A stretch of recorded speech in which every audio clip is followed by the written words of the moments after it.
दोस्तों, स्वागत है आपका मेरे YouTube चैनल इंग्लिश बाबू पर। और आज मैं फिर हाजिर हूँ आपके साथ एक नई स्टोरी लेकर। और दोस्तों, आज जो स्टोरी मैं आपके लिए लेकर आया हूँ ये एक मॉरल स्टोरी है। बहुत ही मज़ेदार कहानी है, सुनकर आपको बहुत मज़ा आएगा। उसके अलावा इस स्टोरी में आपको कुछ नए इंग्लिश के वर्ड मीनिंग सीखने को मिलेंगे, उनकी करेक्ट प्रोनाउंसिएशन के बारे में पता चलेगा। और हमेशा की तरह जो इसका ग्रामर का पार्ट है उसे बिल्कुल डिटेल में कवर करेंगे, तो एक एक स्ट्रक्चर को आप बहुत आसानी से सीख पाएंगे और साथ में समझ भी पाएंगे। तो चलिए दोस्तों, आज की इस कहानी को हम शुरू करते हैं। और सबसे पहले कहानी का टाइटल देखते हैं। कहानी का टाइटल है द टॉकेटिव टॉर्टोइज। क्या मतलब हुआ दोस्तों? ये जो वर्ड है टॉकेटिव, ये एक एडजेक्टिव है और इसका मतलब है बातूनी, और टॉर्टोइज मतलब कछुआ। तो इस लाइन का क्या अर्थ हुआ? द टॉकेटिव टॉर्टोइज मतलब कि बातूनी कछुआ। तो दोस्तों, ये आज की इस कहानी का टाइटल है, शीर्षक है। और अब मैं इसे पढ़ना शुरू करता हूँ। आपसे रिक्वेस्ट है आप इस कहानी को बिल्कुल ध्यान से सुने, और यदि आपको कोई भी नया वर्ड या फिर ग्रामर का नया स्ट्रक्चर देखने को मिले तो आप उसको नोट भी ज़रूर करें। तो चलिए इसको शुरू करते हैं। Once upon a time two geese by the names of Sankata and Vikata and a tortoise by the name of Kambugriva lived near a river. क्या मतलब हुआ दोस्तों? काफ़ी लंबा सेंटेंस है, इसको छोटा छोटा करके ट्रांसलेट करते हैं। वंस अपॉन ए टाइम का मतलब होता है एक समय की बात है। टू गीज, गीज का मतलब होता है कुल हंस। हंस को गीज कहा जाता है। टू गीज मतलब कि दो हंस। By the names of Sankata and Vikata मतलब जिनके नाम थे संकटा और विकटा। एंड अ टॉर्टोइज और एक कछुआ। बाय द नेम ऑफ कम्बुग्रीवा मतलब कम्बुग्रीवा के नाम से लिव्ड रहते थे नियर अ रिवर एक नदी के पास। चलिए, दे वर गुड फ्रेंड्स। और दोस्तों, दे का मतलब होता है वे या फिर वे लोग, और जब सब्जेक्ट में एक से अधिक लोग होते हैं तो वहाँ पर दे का प्रयोग किया जाता है। और दे एक प्लूरल नाउन है जिसका मतलब है वे या वे लोग। दे वर गुड फ्रेंड्स मतलब कि वे अच्छे दोस्त थे। वंस एक बार, due to drought in the region all the rivers lakes and ponds went dry। क्या मतलब हुआ? और दोस्तों, ये जो हमारा वाक्य है ये पास्ट इंडेफिनिट का अफर्मेटिव वाक्य है। गो ड्राई का मतलब होता है सूख जाना, और ये सेकंड फॉर्म में वेंट ड्राई। तो क्या मतलब हुआ? वंस एक बार, ड्यू टू ड्रॉट, और ड्रॉट को आप नोट कर सकते हैं। ड्रॉट का मतलब होता है सूखा। ड्यू टू ड्रॉट मतलब कि सूखे के कारण। इन द रीजन क्षेत्र में। ऑल द रिवर्स मतलब कि सभी नदियाँ। लेक्स, लेक का मतलब होता है झील और झीलें। एंड पॉन्ड्स और तालाब। वैन ड्राई सूख गए। तो इस पूरी लाइन का क्या मतलब हुआ कि एक बार सूखे के कारण क्षेत्र में जो नदियाँ थीं, सारी नदियाँ, झील और जो तालाब थे वो सूख गए। There was not a drop of water. What का मतलब, ड्रॉप का मतलब है बूंद, मतलब there was not a drop of water to drink for the birds and animals. क्या मतलब हुआ कि पक्षियों के लिए और पशुओं के लिए पीने के लिए एक बूंद भी नहीं थी। They began to die of thirst. और दोस्तों, ये बिगिन की सेकेंड फॉर्म है। बिगिन मतलब शुरू कर देना, और ये सेकेंड फॉर्म है। They began to die of thirst मतलब कि वह या कह सकते हैं वे प्यास से मरने लगे। चलिए आगे देखिए।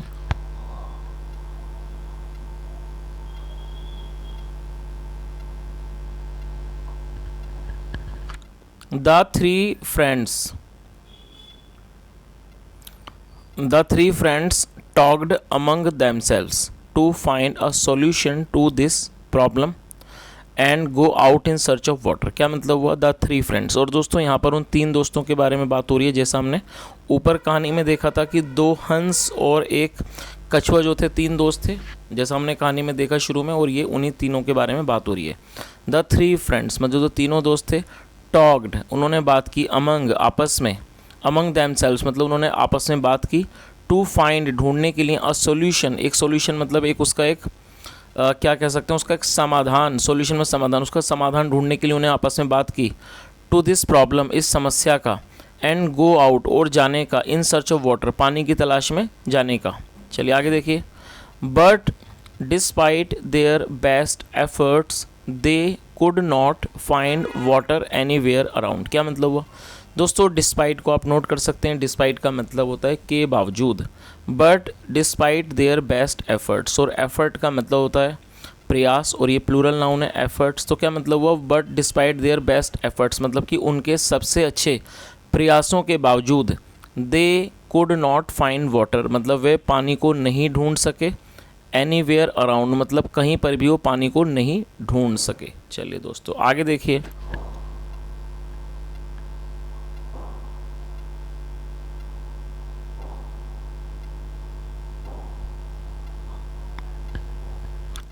Having no alternative, the three friends decided to go to some distant lake full of water to settle down there forever। क्या मतलब हुआ? Having no alternative, और दोस्तों alternative का मतलब होता है विकल्प। Having no alternative मतलब कोई भी विकल्प ना होते हुए द थ्री फ्रेंड्स, ये जो तीनों दोस्त थे, डिसाइडेड उन्होंने फैसला किया, टू गो जाने का, to some distant lake. Distant lake का मतलब होता है जो एक, डिस्टेंट का मतलब दूरस्थ, डिस्टेंट लेक मतलब कि दूरस्थ झील, मतलब जो उस स्थान से दूर थी। तो इस पूरी लाइन का क्या अर्थ हुआ कि हैविंग नो अल्टरनेटिव्स, कोई भी विकल्प ना होने के कारण या कोई भी विकल्प ना होने पर the three friends decided to go to some distant lake, जो तीनों दोस्त थे उन्होंने फैसला किया, निर्णय किया, to go to some distant lake मतलब किसी दूर की झील पर जाने का, फुल ऑफ वाटर जो कि पानी से भरी हुई थी, to settle down there, settle down का मतलब था किसी जगह पर बस जाना, वहाँ बस जाने के लिए, फॉर एवर हमेशा के लिए। चलिए आगे देखिए। But there was a problem in shifting to so distant place. क्या मतलब हुआ? और शिफ्ट का मतलब होता है स्थानांतरित होना, एक स्थान से दूसरी जगह जाने को शिफ्ट कहा जाता है। तो इस लाइन का क्या अर्थ हुआ? But there was a problem in shifting to so distant a place. क्या मतलब हुआ कि लेकिन एक समस्या थी, इस शिफ्ट होने में, स्थानांतरित होने में एक समस्या थी। टू सो डिस्टेंट प्लेस मतलब इतनी दूर एक जगह पर शिफ्ट होने के लिए, स्थानांतरित होने के लिए एक समस्या थी। While it was easy for the geese to fly, it was difficult for the tortoise to cover that distance on foot। क्या मतलब? while it was easy for the geese मतलब कि जबकि ये जो चीज़ थी वो गीज़ के लिए, हंसों के लिए ये चीज़ आसान थी, टू फ्लाई उड़ना। It was difficult for the tortoise, लेकिन ये कछुए के लिए ये डिफ़िकल्ट था मतलब कि ये कठिन था, टू कवर उस चीज़ को कवर कर पाना, दैट डिस्टेंस मतलब कि वो दूरी, ऑन फुट पैरों पर। तो इस पूरी लाइन का क्या अर्थ हुआ कि मतलब कि while it was easy for geese to fly मतलब कि जबकि जो हंस थे उनके लिए उड़ना जो था वो आसान था, बिल्कुल आसान था, सरल था, लेकिन उस टॉर्टोइज के लिए, कछुए के लिए इतनी दूरी को कवर कर पाना, और वो भी पैदल, ऑन फुट मतलब कि पैरों पर, ये क्या था? ये डिफ़िकल्ट था, मुश्किल था। चलिए आगे देखिए। सो इसलिए the tortoise put up a bright idea. Put up का मतलब होता है सुझाना, और दोस्तों आप इस वर्ड को नोट कर लीजिए, जब आप किसी को कुछ सुझाते हैं तो उसे पुटअप कहा जाता है। तो इस लाइन का क्या अर्थ हुआ? सो इसलिए the tortoise put up a bright idea मतलब एक जो कछुआ था उसने एक बहुत ही एक अच्छा जो विचार था वो सुझाया। ही सेड उसने कहा, why not bring a strong stick. Stick का मतलब होता है कोई छड़ी। Why not bring a strong stick मतलब एक मजबूत छड़ी को क्यों ना लेके आएँ। I will hold the stick, hold मतलब पकड़ना, I will hold the stick मतलब मैं छड़ी को पकड़ लूँगा, इन द मिडिल मतलब बीच में से, विद माई टीथ अपने दांतों से, एंड यू टू और आप दोनों, होल्ड बोथ द एंड्स आप उन दोनों सिरों को पकड़ लेना, ऑफ द स्टिक छड़ी के, इन योर बीक्स अपनी चोंचों में। और दोस्तों आप इस वर्ड को नोट कर सकते हैं, बीक मतलब चोंच, और ये प्लूरल नाउन है, इन योर बीक्स अपनी चोंचों में। तो इस पूरी लाइन का क्या अर्थ हुआ कि उसने क्या सुझाया कि एक मजबूत सी छड़ी लेते हैं और मैं उसको अपने मतलब मैं उसको बीच में से पकड़ लूँगा अपने दांतों से, और आप दोनों उसको आप जो दोनों हो वो उनके उसके सिरों को पकड़ लेना अपनी चोंचों से, उसके दोनों सिरों को। इन दिस मैनर मतलब कि इस तरीके से। I can also travel with you, travel मतलब यात्रा करना, I can also travel with you मैं भी आपके साथ यात्रा कर सकता हूँ। चलिए आगे देखिए। Hearing the suggestion of the tortoise, the geese questioned him. क्या मतलब हुआ? हियर मतलब सुनना, hearing the suggestion of the tortoise. और दोस्तों सजेशन एक नाउन है जिसका मतलब होता है सुझाव। Hearing the suggestion of the tortoise मतलब कि कछुए के सुझाव को सुनकर the geese questioned him. Question का मतलब होता है किसी को सतर्क करना, किसी को आगाह करना। जो गीज थे उन्होंने उसको सतर्क किया। क्या कैसे? It is very good idea. उन्होंने क्या कहा कि ये बहुत ही अच्छा आइडिया है, बहुत ही अच्छा विचार है। वी विल डू, हम करेंगे, एज यू से, जैसा आप कहते हो। बट लेकिन you will have to be very careful. क्या मतलब हुआ? But you will have to be very careful मतलब आपको बहुत ही ज़्यादा सावधान रहना होगा। बी मतलब होना, तो पूरी लाइन का अर्थ हुआ but you will have to be very careful, लेकिन आपको बहुत ही सावधान रहना होगा। The problem with you is that, आपके साथ समस्या ये है कि यू आर वेरी टॉकेटिव, आप बहुत बातूनी हो। तो इस पूरी लाइन का क्या अर्थ हुआ? यहाँ से देख ले तो उन्होंने क्या कहा कि ये जो सजेशन था कछुए का, उसको सुनकर जो गीज थे, जो हंस थे, उन्होंने क्या कहा? उन्होंने उसको एक तरह से सतर्क किया, उसको आगाह किया। उन्होंने क्या कहा कि जो आइडिया है, जो विचार है, बहुत अच्छा है, जैसा आप कहते हो वैसा करेंगे, लेकिन आपको बहुत ज़्यादा सतर्क रहना होगा, सावधान रहना होगा। The problem with you is that you are very talkative, और आपके साथ समस्या ये है कि आप बहुत ज़्यादा बातूनी हो, टॉकेटिव हो, बातूनी हो। And if you open your mouth to say something, और यदि आप अपना मुंह खोलते हो टू से समथिंग, कुछ कहने के लिए, वाइल वी आर फ्लाइंग, जब हम उड़ रहे हैं, या मतलब जब हम उड़ने के दौरान, वाइल वी आर फ्लाइंग मतलब हमारे उड़ने के दौरान, it will definitely prove to be detrimental to you, और ये वाकई में आपके लिए घातक सिद्ध हो जाएगा। डिटरमेंटल टू यू आपके लिए घातक सिद्ध होगा। सो इसलिए don't talk while you are dangling, dangle का मतलब होता है लटकना। सो डोंट टॉक, बात मत करना। वाइल यू आर डेंगलिंग मतलब जब आप लटके हुए हो, बाय द स्टिक, छड़ी से। अदरवाइज वरना, you will lose your hold, otherwise जो आप अपनी जो पकड़ है वो खो दोगे। लूज़ मतलब गंवा देना, खो देना। You will lose your hold, जो आपकी पकड़ है वो आप उसको खो दोगे। एंड गो क्रैशिंग डाउन, और आप नीचे चले जाओगे, क्रैश हो जाओगे ऑन द ग्राउंड, ज़मीन पर। एंड डाई, और आपकी मृत्यु हो जाएगी। चलिए आगे देखिए। The tortoise understood the logic and promised not to open his mouth during the entire journey. क्या मतलब हुआ? और दोस्तों ये भी हमारा पास इंडेफिनिट का अफर्मेटिव वाक्य है। अंडरस्टैंड का मतलब समझना होता है, और ये सेकंड फॉर्म है। The tortoise understood the logic, ये जो टॉर्टोइज था, कछुआ, वो इस लॉजिक को, इस बात को वो समझ गया। एंड प्रॉमिस्ड, और उसने वादा किया, not to open his mouth, अपना मुंह ना खोलने का, ड्यूरिंग द एंटायर जर्नी मतलब इस पूरी यात्रा के दौरान उसने अपना मुंह ना खोलने का उसने वादा किया। सो इसलिए द गीज हेल्ड द स्टिक, जो गीज थे, जो हंस थे, उन्होंने उस स्टिक को, छड़ी को पकड़ लिया। स्टिक एंड्स मतलब उस छड़ी के किनारों को पकड़ लिया। इन देयर बीक्स, अपनी चोंचों में। And the tortoise held the stick, और जो टॉर्टोइज था, कछुआ था, उसने उस स्टिक को पकड़ लिया। इन द मिडिल, बीच में से। विद हिज टीथ, अपने दांतों से। एंड दस, और इस प्रकार। दे बिगेन देयर लॉन्ग जर्नी, और ये बिगिन की सेकंड फॉर्म है। दे बिगेन, उन्होंने शुरू कर दी, देयर लॉन्ग जर्नी, उन्होंने अपनी लंबी यात्रा को उन्होंने शुरू कर दिया। चलिए दोस्तों अब आगे देखते हैं, आगे क्या होता है इस कहानी में। दे फ्लू ओवर हिल्स, हिल्स मतलब पहाड़, मतलब वो पहाड़ों के ऊपर से उड़े। वैलीज, घाटियों के ऊपर से। विलेजेस, गाँवों के ऊपर से। फॉरेस्ट, और जंगल। एंड फाइनली, और आखिरकार, केम ओवर अ टाउन, और आखिर में वो एक शहर के ऊपर आ गए। वाइल दे वर फ्लाइंग मतलब जब वे उड़ रहे थे, उड़ने के दौरान। ओवर द टाउन, शहर के ऊपर। मैन, वीमेन एंड चिल्ड्रन मतलब कि आदमी और महिलाएं और जो बच्चे थे।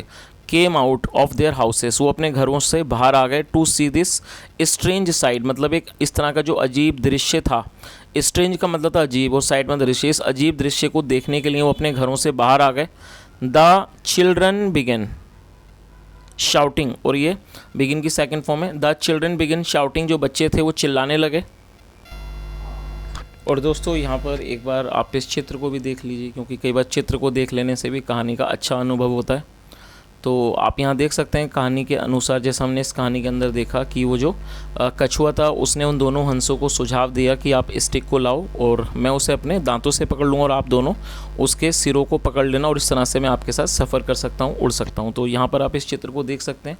ये जो दोनों हंस हैं, उन्होंने उस छड़ी को पकड़ा हुआ है, अपने, लेकिन जो कहानी है इसके अंदर एक छोटा सा चेंज दिख रहा है, क्योंकि जैसा हमने कहानी के अंदर देखा था उसमें ये बताया गया था कि वो जो हंस थे उन्होंने उसे अपनी चोंच से पकड़ लिया। लेकिन दोस्तों यहाँ हम चित्र को देख रहे हैं, शायद चित्र बनाने वाले से भी कोई मिस्टेक हो सकती है, लेकिन चित्र के अंदर हम क्या देखते हैं कि जो स्टिक है इनको इन्होंने पैरों से पकड़ा गया है। खैर वो समझाने के लिए है। और जो कछुआ है उसने उस छड़ी को बीच में से दांतों से पकड़ा हुआ है और इस तरह से वो लोग उड़ के जा रहे हैं। चलिए दोस्तों आगे देखते हैं आगे क्या होता है। The children began shouting and clapping.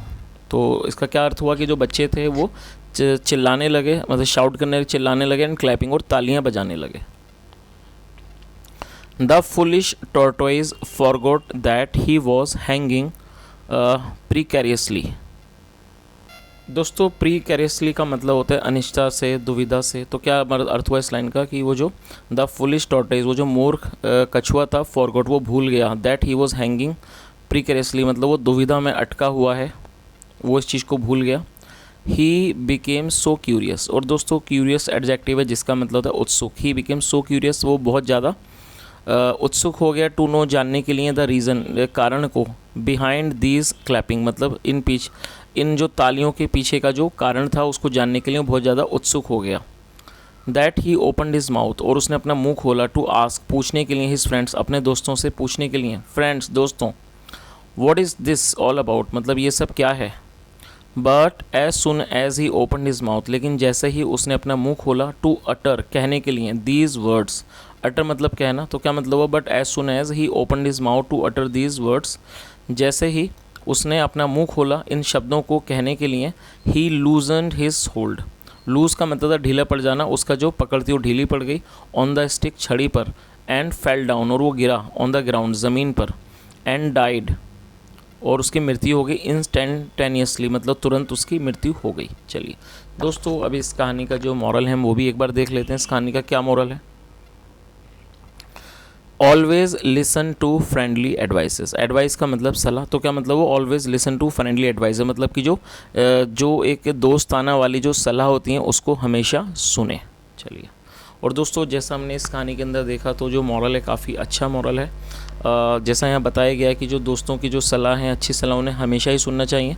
जैसा हमने इस कहानी के अंदर देखा कि जो कछुआ था वो काफ़ी बातूनी था और उसने उनको अच्छा सुझाव दिया था, लेकिन उस सुझाव तो उसने दिया था, लेकिन जो हंस थे उन्होंने उसे समझाया था कि आप बहुत बातूनी हो, तो उन्होंने उसे सुझाव दिया, सलाह दी कि आप बिल्कुल कुछ मत बोलना और आप चुपचाप लटके रहना। लेकिन वो जो कछुआ था उसने उनकी बात को शायद ध्यान से नहीं सुना और वो उसने जैसे ही कुछ कहने के लिए मुंह खोला और वो नीचे गिर गया।